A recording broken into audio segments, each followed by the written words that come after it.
Hello, it says you are live. You are live. Hello, welcome to this latest session on the Pathlight Thrive Hive. Today it is International Father's Mental Health Day. So it's wonderful timing that we've got Mick Cullen here tonight to talk about Dad Matters, which is a branch of Home Start, a charity that helps young families with young children. And Dad Matters is all about supporting those dads, which who sometimes miss out on a lot of the services aimed at antenatal and perinatal stuff. So Mick is going to be here very shortly. In fact, he's here already. I'm just going to do a bit of sales blurb first. So as we're talking about mental health, perhaps you might like to become a mental health first aider. That's my day job. I'm a mental health first aid instructor, and I also do workplace wellbeing programs. So if you have a company and you want some more well-being, some more productivity, some more compassion-focused, mental health-focused ways of working, changing your culture, I'm your man. But also mental health first aid. So we've got a course coming up online. It's the full, what would normally be a 2-day course face-to-face. But as we're doing it online, we're going to go for 4 mornings, starting on the 13th of July, which is a Monday, 10 a.m. till noon, and then Thursday the 16th, and Monday the 20th, and Thursday the 23rd of July. Did I just say June? I meant July. So it's supposed to be 300 quid, but it's going to be £280. And if you want to book, just go straight to my website, pathlight.org.uk/courses. There is an event on the Hive, which I've shared. And you can also book direct from the Mental Health First Aid England website, if you wish. But that's probably the easiest, just to go to my website. Okay, so it's a great course, really good, highly recommended, and I am not being biased here. I do genuinely think it's a wonderful course. Okie dokie, so if you are enjoying the Hive and you're feeling like you're getting some benefit from it, then I would very much appreciate it if you could become a member or subscriber. It's the same thing. You can do so for £7 a month, and one of the things you get for that, as well as exclusive content, is discounts off my mental health first aid courses. So you could sign up today, book on the course tomorrow, and it's almost like you're getting something for free. That'd be dead good. And the other thing you can do if you don't want to subscribe is just buy me a coffee anytime, a virtual coffee, not a real one, thank you very much, for £3. So anytime you come along to a session, you feel like you've got some benefit from it, you can chuck us £3 through buymeacoffee.com/thrivehive. And that's also where you can become a member. Okie dokie. So we're going to bring Mick in a moment. As usual, if you've got any questions or comments as we go through today's chat, I hesitate to call it an interview, it's more of a chat really, then just put them in the comments, and we won't be able to see what your name is unless you've been to this link here, streamyard.com/Facebook. You have to give them permission to see what your name is. So you can do that if you want, or you can just type your question anonymously, and that's fine. Okay, so let's bring Mick in. There we are. Welcome to the Pathlight Thrive Hive Monday night chat, Mick. Thank you very much. Thanks for having me, Paul. Very welcome. And yeah, it's wonderful timing, isn't it? Because today is International Father's Mental Health Day. Yeah, brilliant. So that's wonderful. So do you want to just do a kind of brief introduction about yourself, Mick?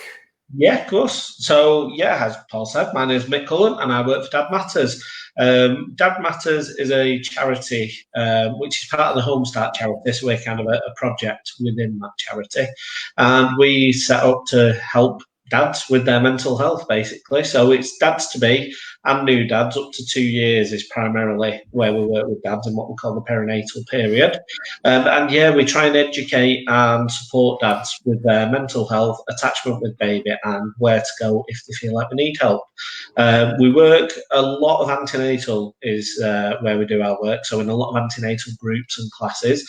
Obviously during lockdown that's changed a little bit, so we're doing a lot of online stuff.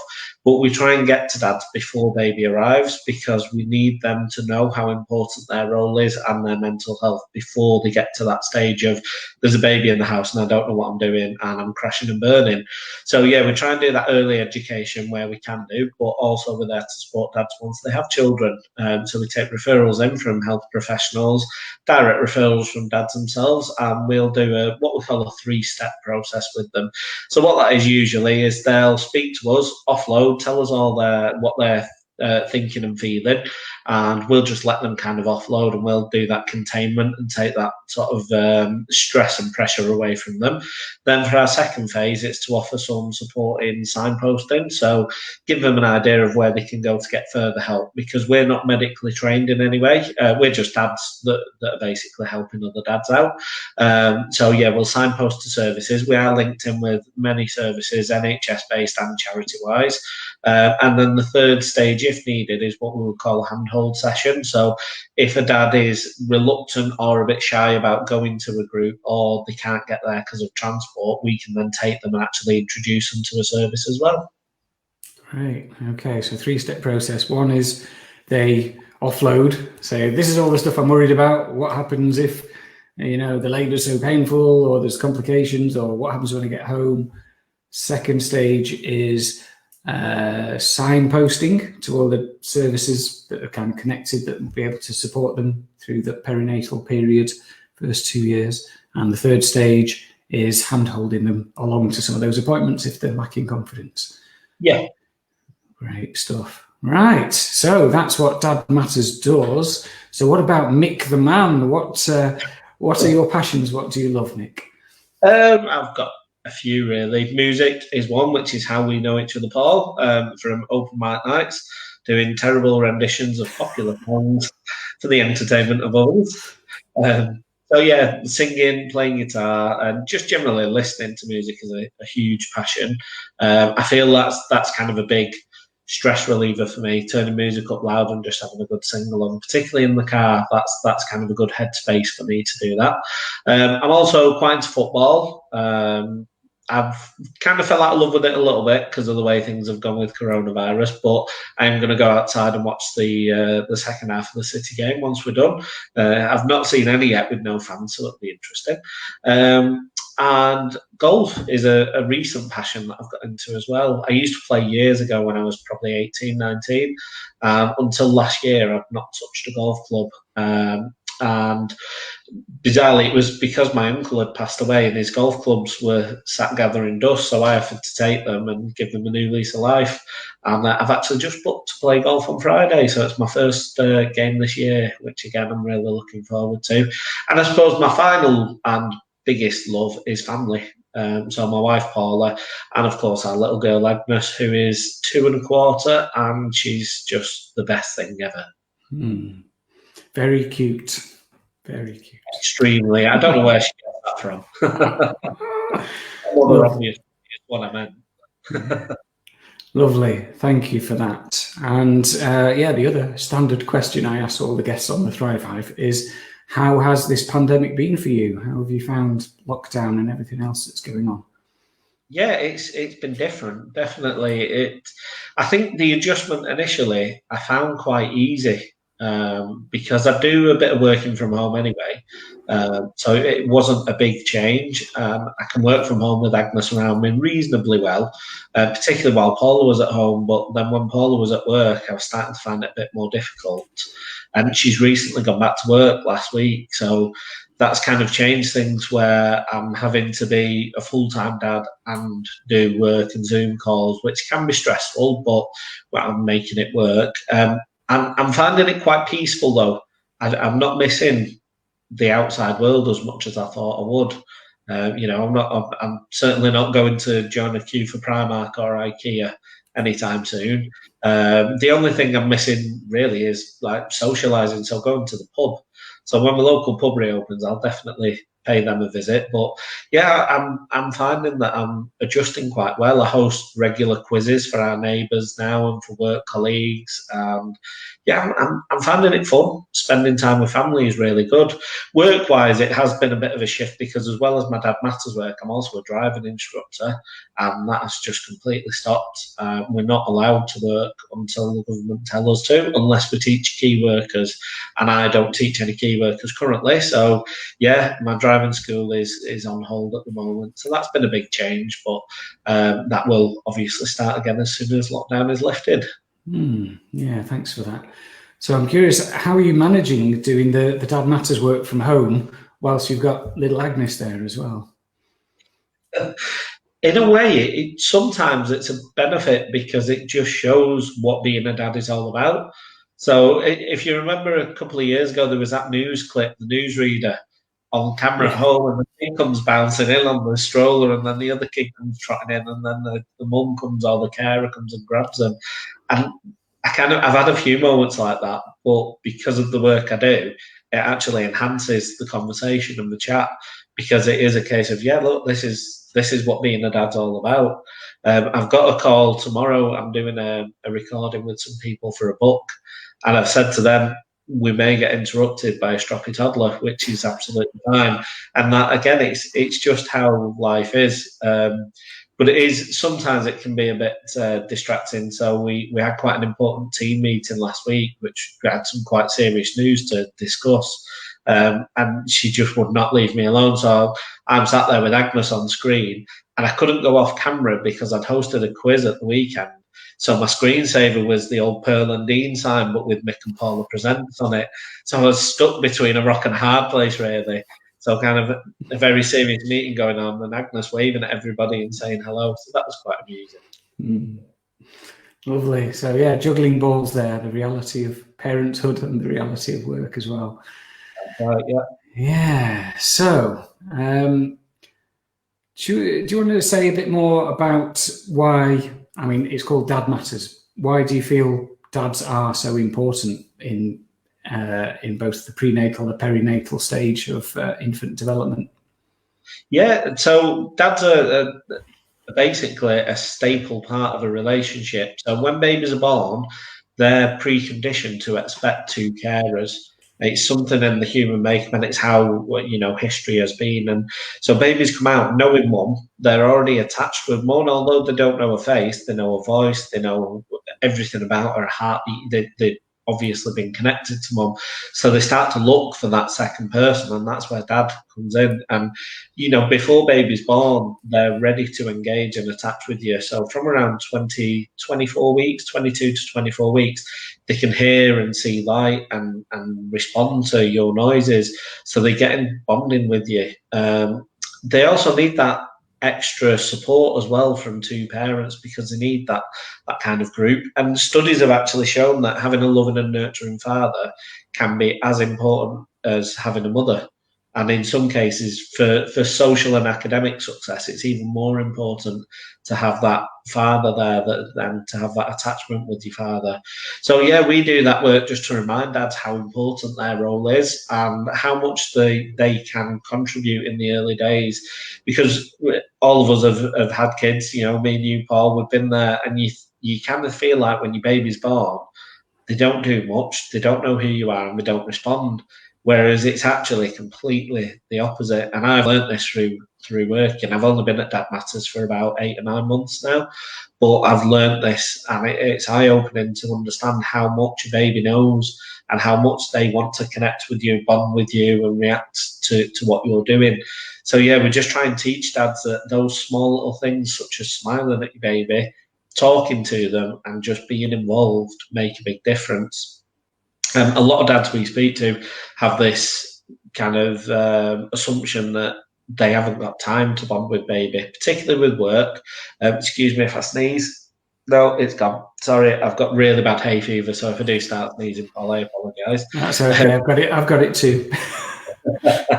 So yeah, they think they're out early to work in the morning, so they either see him for 5 minutes or don't see him or her at all, and then they're back home in the evening when it's bedtime for baby. So they kind of leave mum to it because they don't want to get involved and disrupt this routine that mum and baby have got. Whereas actually, all it takes is 20 to 30 minutes a day to create a secure bond with your baby and to actually build that attachment.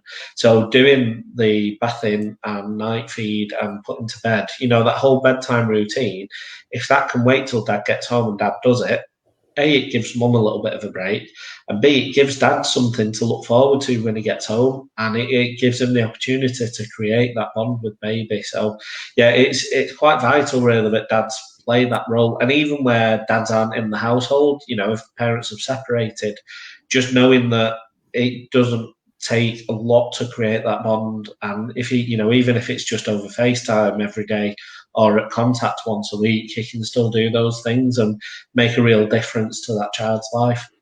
Yeah, and I think this is probably a lifelong thing, really, to have both parents involved. But certainly, I did that PIMS, parent-infant mental health training with Home Start, and it is astonishing how much happens in the baby's brain and physiology in those first 2 years. It's making so many pathways and so much development going on, isn't it? Absolutely. And when I first started, that was literally the first thing I did, was the PIMS course. I started that before I'd actually officially started, just because of how the dates worked out. And my mind was blown every week. I came home telling Paul all these new things I'd learned, to the point where at one point we actually kind of had a bit of we were at loggerheads a little bit, because it was, just because you've done this course doesn't mean you know everything, kind of thing. Because I was just coming home going, oh, we need to do that, we need to do this, because Agnes was at that prime age, she wasn't 2 yet. And it sometimes does put that guilt on you to hear things that are good for a child, and you think, oh, I never did that, or I'm not doing that. And it's about disassociating from that guilt and knowing that you can do that going forward to build the relationship. Yeah, absolutely. I'm thinking back to when I did the course now, and there was a lady, I used to give her a lift home after the course, and she was racked with guilt. Her son was, he's grown up now, I think he's, I don't know, in his 20s, but she was, after every week of that PIMS course, a bit like yourself, it's like, oh my God, all these things that we can do to influence positively the child's development. And she said, I didn't do any of them. I said, well, you didn't know. Back then there wasn't the knowledge, you weren't given any training. So it is, I think that training is lovely, actually, because it's done very gently in a way that isn't going to make you feel guilty. It's not about pointing the finger of blame or judgment. It's just, here's some information, this is best practice. We're not all superstars, we're all human beings, and we just do the best we can. Absolutely, and the staff that deliver it are amazing at doing that, making it feel like a closed, safe environment while you're in there, to the point where, although it's only a 4-week course, it feels like you've been together for a lot longer, and you look forward to every week. And I thoroughly enjoyed it. And to be honest, I think that was kind of a good eye-opener for me when I joined Dad Matters to do the PIMS. Even before I'd done the Home Start prep course, I did the PIMS course, and it kind of threw me in at the deep end, but in the best possible way. And like you said something very key just there about that lady, you didn't know. And that's the thing, if you don't know, you can't be guilty for not doing something if you didn't know about it. Years ago, doctors used to recommend that you smoke cigarettes because they thought it was better for your health. And they didn't know that years down the line, there was going to be all these health implications. And the advice has obviously changed now. And that's what we're all about, is that education to kind of let people know that it's okay if you didn't do it, but there's still time. There's always time to do it. For us, skin to skin's a big one. Dads don't know about skin to skin enough, and even dads that have done it at hospital go home and don't do it again. And a comment I had recently from a dad was, I'll be honest, I thought all that was just for mum, and it's absolutely not. But knowing the benefits of doing things like skin to skin is massive for dads, because when they know that there's a benefit and something positive is going to come of it, they'll do it all the more. So, there's health benefits. It can help reduce asthma, allergies, and skin conditions like eczema. So if you're just doing skin to skin once a day for 15, 20 minutes, it'll have a massive impact. And that bond again with baby will be huge. So all those small little things are kind of there for the big wins in the long term. And that's what we want to try and teach dads. Yeah, it's a very simple practice, isn't it? Just, take the shirt off, get baby up close, and you feel each other's heartbeat, you feel the skin. I suppose there's the scent as well. Baby picks up on your scent, and all helps with attachment, isn't it? And attachment is really key. Yeah, and that's it. If you get attachment right, then you're doing really well. Basically, you're setting that baby up for life, because attachment means if a child feels secure and they've got attachment, it means they can go and explore without fear. They're more likely to go out and explore because they know they've got a safe base to come back to. If things go wrong or if they get hurt, they can come back and get that support and nurture they need, rather than if they've got a more sort of negative or toxic environment. If they go out and make a mistake or do something wrong, they might get punished for it, or even if it's just being shouted at or told they're stupid, they're going to not want to try anything for fear of being discouraged. Whereas if you've got that encouragement factor, they'll come back to you. Like, for example, literally 20 minutes ago, Agnes was upstairs. I've got her in her pajamas, and she was playing while I was in one of my drawers. And as I shut the drawer, it just caught her fingers. And I got her fingers out, and she had a full-on crying meltdown. But I picked her up, gave her a cuddle, wiped her tears away, and said, "You big strong, aren't you?" And I got her to go, "Rah, big strong," and she was laughing her head off. And that's the kind of thing, rather than if it's more toxic, you'd shout, "Why have you put your hand there? That's stupid child," which is what some parents do. And we're all guilty of doing it occasionally, particularly if it's something that hurts a child, because it's your guilt that makes you lash out in that way because you feel like you should have been protecting them more. And it's knowing that actually just being gentle is a much better way to do it. Another thing we always say is you can't be the perfect parent, and they have to do these things to learn from them. And if you get it right 60% of the time, that is what children, babies need, because that 40%, when it doesn't quite go to plan, it builds up a resilience so that they can overcome and deal with problems when they're older as well. Yeah, so that's that thing around good enough parenting, isn't it? Which is there's no perfect parent, and good enough is what we all should be. Good is good. Yeah, that's it. And I suppose in my own psychotherapy training, we talk about good enough parenting. There's John Bowlby, there's Winnicott, all those different theorists around attachment and how parenting works and how that affects the child as they grow up. And if I suppose if a child has everything done for them and they have these perfect parents, then they're not going to build up that resilience. They're not going to feel like their parents are ever going to let them down. But actually, parents will always let their children down in some way, because you can't be there 24/7. This is it. You have to, don't you? And, some parents try and make up for it by giving a child everything they want, sort of not physically, materially. So they'll have the latest iPad, the newest computer, the best clothes, and they'll get spoiled, and they'll be allowed to sit at the dinner table with headphones on an iPad, eating rubbish food and not engaging. And those parents might feel quite proud that they're spending all this money and lavishing all this expense on a child, whereas actually just sitting down talking is one of the most precious things that you can do with a child. And dinner time is a time to do that. And if you can just switch everything off and just get the family to a table, that's a real big win.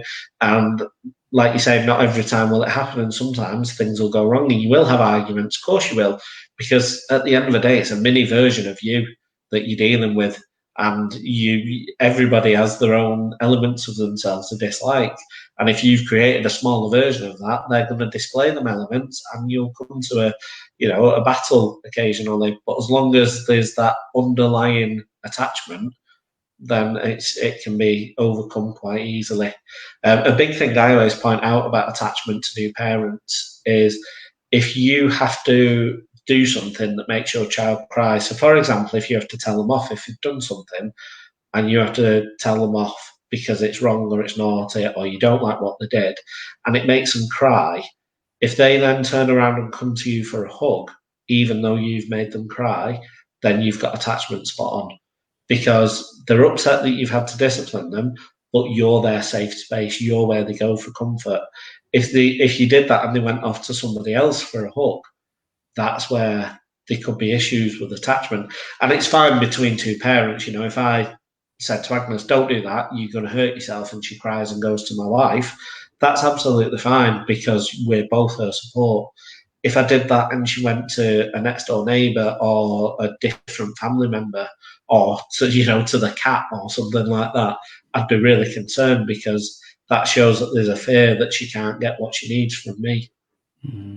So yeah, feeling safe is absolutely crucial, isn't it? Like you say, that attachment thing of you touched earlier, Mick, on the dad's role of being perhaps showing more of an exploratory way of finding the world, and I suppose that male archetype of branching out beyond the home and building the confidence of the child. Is that something that you still see as being quite a stereotypical male, what dads are supposed to be for?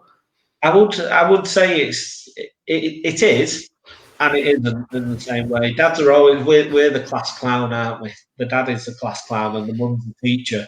So the mum's the one that does all the sort of proper stuff and the teaching and the education and saying please and thank you. And the dad's the one that teaches you to kick a football and jump in a puddle. And I think that's just how society works. And as men, sometimes we like being daft. I know I certainly do. So I do teach Agnes. You know, I'm her climbing frame, trampoline, bouncy castle, everything like that. Whereas mummy's her sit on my knee and have a cuddle and read a book side of things. And there's definitely some of that still exists. And that's not a bad thing at all, because that's the role you create for yourself as well. And as long as you can do both sides of it, then that's great. And sometimes Paul is the one jumping in puddles and doing the daft things, and I'm the one saying, you know, being the calming influence. And you take them roles on as and when you see fit, really.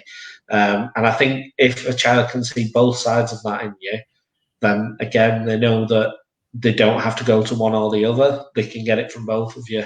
So yeah, I think just sort of being that all-rounder is a good thing for parents in general, not just dads, but I think for dads, knowing that they can do the soft stuff as well as the rough stuff, because that's where some men fall down. They think that they have to be the tough guy that does the play fighting and this and that, but they won't change a nappy, or they won't get in a bath with the baby because, oh no, I'm a grown-up, that's weird.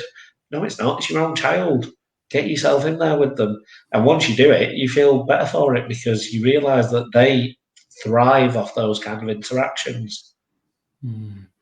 Yeah, and I think that leads nicely on to the stigma, I suppose, around men taking on certain roles, that nurturing role, and also around mental health. So International Father's Mental Health Day today, and a lot of men don't talk about the mental health. There's a stigma there, there's a shame around it. So as part of Dad Matters, or just from your own experience, how would you say we can get men talking more about their mental health and getting more comfortable with doing that nurturing soft stuff as well?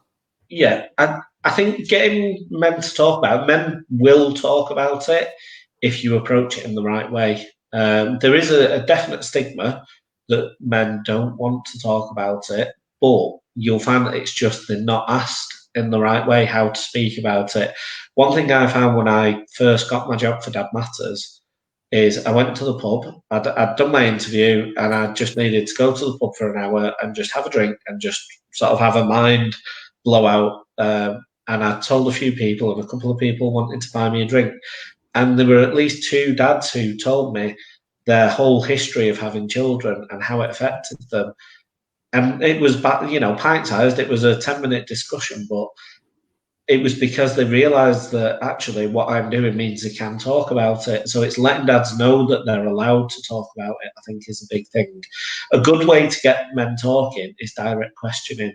So we found in our group sessions, that's what we'll do, rather than sort of bat around the issue or ask questions of, we wouldn't say, for example, what do you think about?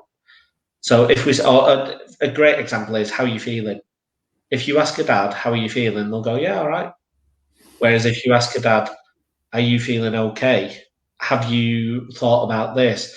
What do you think about that? Really direct questions. They'll start to talk a little bit more.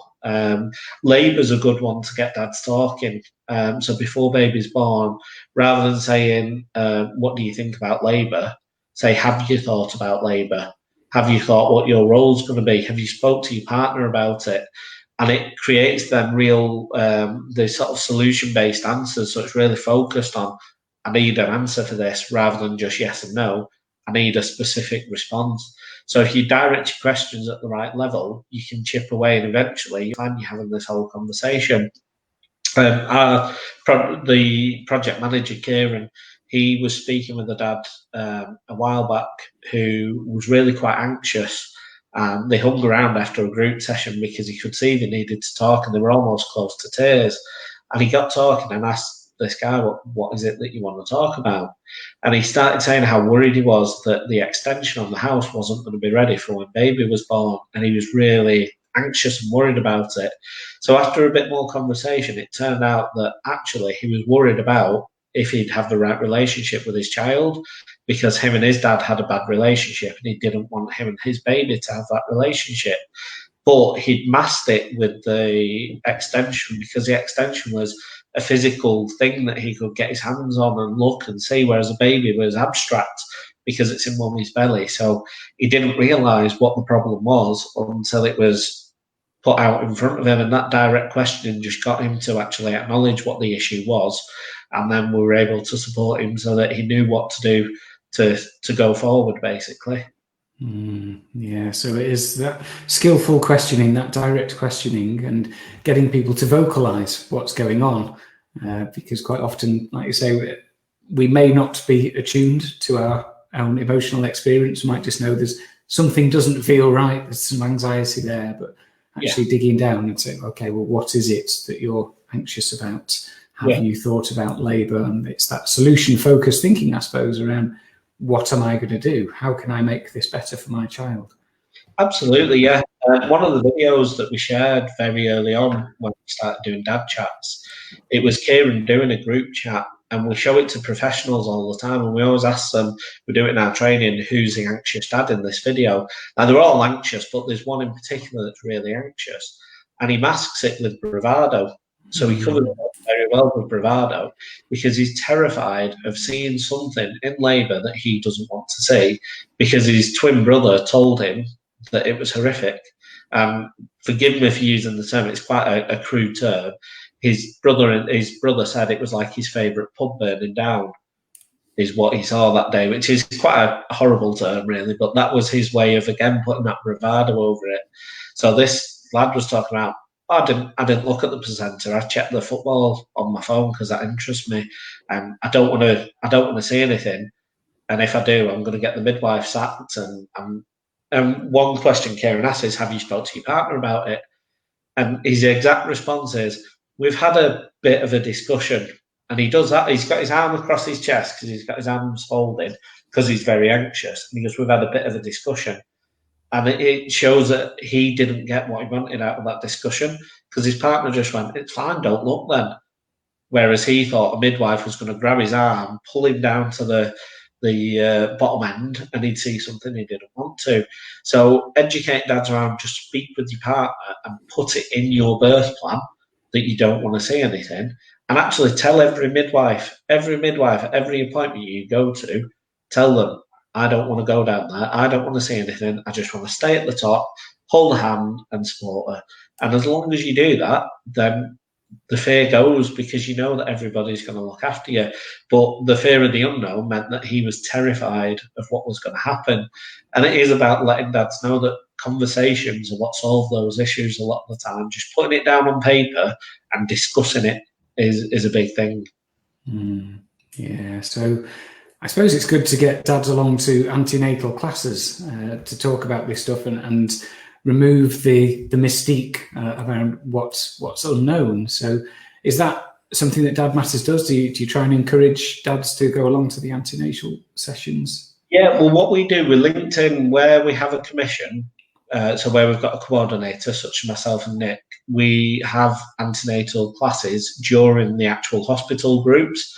So the hospital, particularly Tameside, where I do the most of my work, they'll do it over a weekend. So Saturday and Sunday, the expecting parents come and they'll do 2 days of classes.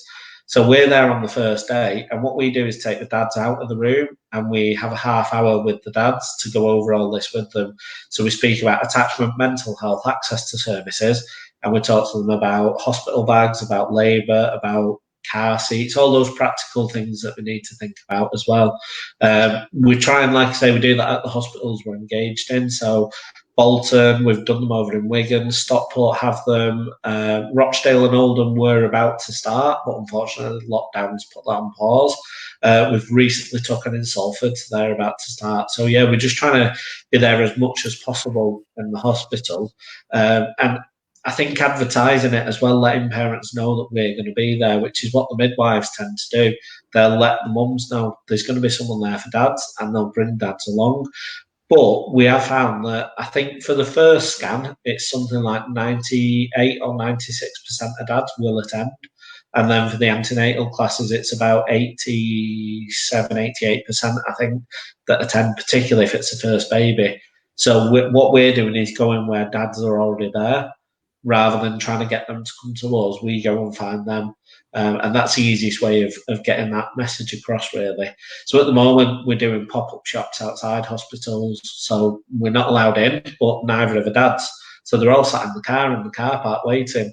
So we've got to stand up outside the maternity ward and we walk around the car park, just chatting to dads in the cars and letting them know a little bit about what we do. It's a much shorter thing, but it works really well. And then we're doing antenatal groups just for dads on Zoom and via Facebook on Zoom. So we've got the first one of them coming up on the 30th of June, which is my little pet project. So I'm really looking forward to that. We've already sold most of the tickets. They're free tickets, but we're getting people to book on. I think there's only 7 tickets left for this first one now, which is excellent. So it shows there's a need for it and that people want to do it. So we'll be doing them a lot more regularly as well.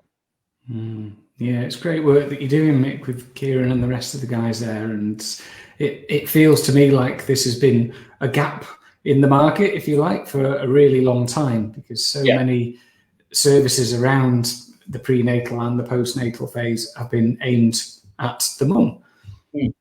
Yeah, historically, I think that's how it's all been seen. Something that we always tell dads as well is every service mum engages with, you can engage with. They cry out for dads, midwives, health visitors, even the infant feeding teams cry out for dads to be involved because they want to share what they know so that dads can support mum as well. So it's just knowing that you're allowed to engage with these services.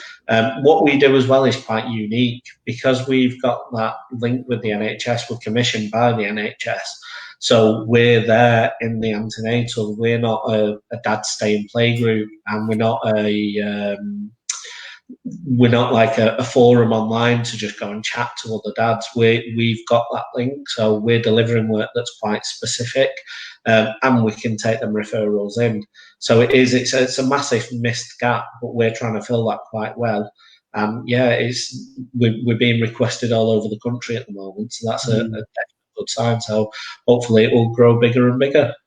Yeah, and that was going to be my next question is what are the next steps for Dad Matters once lockdown is over? So yeah, as soon as lockdown's over, the key is getting to the hospitals again. So rather than the pop-up shops, getting back into the antenatal groups, finding a way of working them with any new guidelines that come along, but trying to get back to how we were, because I think our target for I think May would have been to see 300 dads face to face, which is a huge number. So we want to get back to them levels, because seeing them online's all good and well, but we need to be seeing them face to face. So that's our main area of focus. Certainly for the coordinators. For Kieran, it's looking at expanding even further, because we've had discussions with various areas, places as far as Gloucester, Wales, up in Cumbria, I think, over in Wigan, a lot of local areas. So currently we're just Greater Manchester, but there certainly appears to be a need for us around the country, which is good. How that pans out, we don't know, but hopefully we can help with it moving forward. Yeah, great stuff. Yeah, it'd be wonderful to think that one day it's you get 100% of dads engaging right from the moment of the first scan all the way through the first 2 years, and not being afraid to ask for support and not feeling that stigma around talking around their own mental health. Exactly. That's kind of the big aim, really, is if we become part of the service, then everybody gets to see us. And that's the idea, is that we're actually written into the framework, and we are for Greater Manchester NHS this year. They've written us into their framework as a key partner. So that's a really big step for us, because it means that we're there for the long term, and every dad gets the opportunity to speak to us. And hopefully it'll become a thing where our name is synonymous with pregnancy and maternity and the perinatal period, and that everybody knows about us, because the more people that do, obviously the more help that can be given, and the more we can help fight the stigmas and the issues that dads face. There's always going to be mental health issues. They will never go away, which is why we're here. We're not a cure, we're a support, and that's the main thing, is that knowing that it can and will happen to some people is fine, but knowing that people will help you through it is the main thing. Yeah, and I saw a stat on the International Father's Mental Health Day website that around dad's depression, postnatal depression, and I think it's again something that's seen as very much related to the mum, and a lot of mums do have that postnatal depression. It's very normal, it's very common, but I believe 10% of dads also have postnatal depression, which would probably surprise some people. Yeah, and that figure is only the dads that speak about it and have been to seek help as well. So the figure could be much higher. We estimate it's probably more likely to be about 30%, because they don't talk about it. You probably notice the stat, if mum has postnatal depression, is up to 50% as well, because it is very easy to get embroiled in that while your partner's struggling as well. So yeah, the figures are quite shocking, but the reality is even starker. For years, it was seen as men couldn't get postnatal depression. A lot of doctors and a lot of areas just refused to accept that men could get it, because it was all about the hormones, and it was all about the mother's hormones when she has baby. But actually, we've realised that dad's hormones change massively when a baby comes into the house as well. So the testosterone drops and the estrogen goes through the roof. And now that we know that, it shows that actually it's a thing. So yeah, currently it's treated the same way as it is with mums, which I think will be a big area to change over time, because I think there is differences between postnatal depression in mums and dads. So that'll be a big area to hopefully get some more research and funding in. But the fact that it's now acknowledged is a massive step forward. Yeah, so going back to the PIMS course, we're learning new stuff all the time. And I recently learned that there's a male menopause. I didn't know that this time last year. So. Right. Well, you see, I don't know that, so that's interesting. Yeah, so maybe again that's to do with the hormones and stuff. I don't know, but yeah, it's interesting that the goalposts are always moving, because we're always learning more, and from that can come more. Better guidance, better support, and knowing where to signpost people, knowing when to recognise those themes. So a lot of those dads who perhaps are experiencing low mood after the birth of their child will think, hang on, this is supposed to be a joyful moment, and they might not even recognise it as depression. No, they'll recognise it as tiredness. That's how most dads accept how they feel, is because they're knackered. Because they're going to work, they've got the new baby, and they're trying to support mum and baby. And men's focus, dad's focus in particular, is make sure that they're okay first. So make sure that mum and baby are okay first, worry about me later. All that leads to is that crash at about 5 or 6 months, where you can't put your own feelings to one side anymore, and you do then crash and you can't do anything to help. And mum might still be struggling, baby's not getting the support they need. So again, it's that education that if you can acknowledge what you're going through and know that this is okay to go through early, and you said it yourself in your video this morning, one of the strongest things you can do is ask for help. It's not a sign of weakness. People see, there's that stigma that it's seen as being weak, but actually the strongest thing to do is to actually admit that you need help. And as soon as you admit you need help, the relief that comes over you is huge, because you get the help and people are there to support you. Yeah, and having that non-judgmental approach as well, which I'm sure, I've volunteered for Homestart. I haven't worked with Dad Matters, but the whole organisation just seems to be really compassionate, non-judgmental, and there to support the need rather than to say, you should have been doing this and you haven't done that. Yeah, I mean, the I think what sets us apart is because we are all parents. Everybody that works for the organisation is a parent and has been through some kind of episode, whether it be, full on struggling or just that you've had a child and you've been through those sleepless nights. Then you've got the experience to help others, and the passion to help others is a big thing. I think I surprised myself when I went for the interview with the passion that I had. I didn't really realise. I knew that I loved being a dad, but I didn't realise just how much passion I had to help other dads as well. And that's why I fit in with this role so well. That's lovely to hear, Mick. So I wonder, since you started working for Dad Matters and you've gone through various trainings, you've had experiences talking to other dads, how has it changed your own parenting, if at all?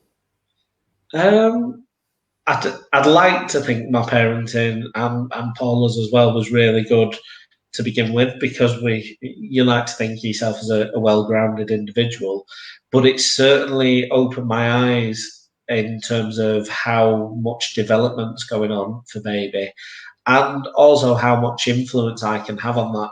Because I think, like a lot of dads, I tend to think, well, mum does all the work and mum's the one that's taught them this, whereas you realise that you can start doing it, and when they respond, it's a real big thing. I was always a hands-on parent anyway. From the minute we found out we were going to be parents, I didn't miss an appointment. I did all the postnatal classes. We did an 8-week postnatal course, which I think I was the only dad that attended every single session. There was 2 other dads that came briefly. So yeah, I've kind of always had that approach to be really, really hands-on. But yeah, it has made me evaluate sometimes what I do, particularly if I do lose my temper or if I do get stressed out. I tend to try and take a step back, and there is that guilt because you feel bad afterwards. But I then remind myself of everything I tell other dads, and it does help me get through when I feel like sometimes maybe I'm not a good parent. I can kind of pull myself out of that quite happily. Yeah, you know that you're well above that 60% good enough threshold. I'd like to think so, but I'm not aiming to be anything other than good enough, because I don't want to be a superhero parent. All kids see the parents as superheroes anyway, but yeah, I'm not striving to be a look at me parent. And I've got the negative stories that I can share with people as well, and it's the feedback I get from some dads is that they enjoy talking to me because they realise they see me as on a plane above them almost, because I work for a charity and I can tell them these things, and it brings them back down to or brings me back down to their level when I tell them we've been through that, we've had that, Agnes does that, I lose my temper, it happens. And they like to hear that because it's real, and that's what makes people understand that I'm not coming at them from a medical angle. I'm coming at them with experience. And I think experience is a big thing for anything. If you've got experience, people will listen to you. Whereas imagine if I didn't have kids and I was trying to tell people how to bring up the children, it would be bizarre, wouldn't it? And I can guarantee my message will be completely different. Before Agnes came, she was never having our phone or iPad. She was never going to look at a screen and do anything like that. She has it every morning now. Every morning we wake up and she has half hour with my iPad while we get ourselves ready for work, because it works and it's natural. And as long as you have boundaries of where to stop that happening, then that's fine. And yeah, you realise sometimes it's a godsend sticking a bit of Teletubbies or something on for them. Very good. Yeah, getting on board the Ninky Nonk. So, yeah, it's clear to me, Mick, from what I know about you and what you've shared today, that what I'm sure connects you with all of the dads that you see through your service is your authenticity and your experience, and also your passion, which you've spoken about there, which got you the job. So it sounds like you're doing sterling work there. Well, thank you. It's nice to hear that.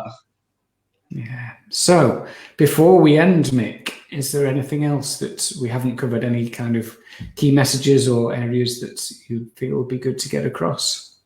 I think the key thing is just speak up. If you're struggling, speak up. Just ask for help. Even if you do it via a Facebook message, you don't have to speak in person to somebody. Just find that help, because there's help out there. Even if you go on YouTube and watch a video, our Dad Matters channel on YouTube has got loads of videos, and the video might give you the answer that you need. So you won't even have to speak to a person, but just find yourself that help. Great stuff. So it's dadmatters.org.uk and on social media at dadmattersuk. That's correct, yeah. So Facebook, Twitter, Instagram, YouTube, I think that covers it. But yeah, it's all Dad Matters UK on those. And yeah, dadmatters.org.uk for the website. Great stuff. And maybe one of these days it will be across the whole of the UK. Wouldn't that be marvellous? Hopefully, that would be good. We maybe even go international. We'll get some little jollies to go abroad and spread the word. Great stuff. Yeah, start with some of the British overseas territories. That sounds like a nice place to go. Brilliant. Well, Mick, thank you very much for your time and expertise and for sharing your passion. And I think it's really good. It's a wonderful thing that you're doing, and it's great to get this message out there that there's support for dads, and dads matter just as much as mums too. Yeah, absolutely. And thank you for having me on. Anywhere I can go to spread our message, I will do. So, yeah, it's been lovely to come along. Cheers, Paul.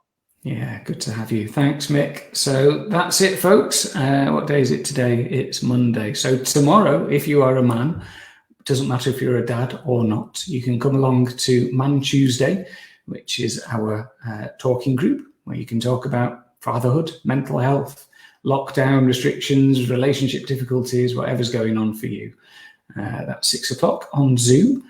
And then on Wednesday, we've got a new thing coming on Wednesday, but it's going to be next week. So we're having a kind of day off this Wednesday.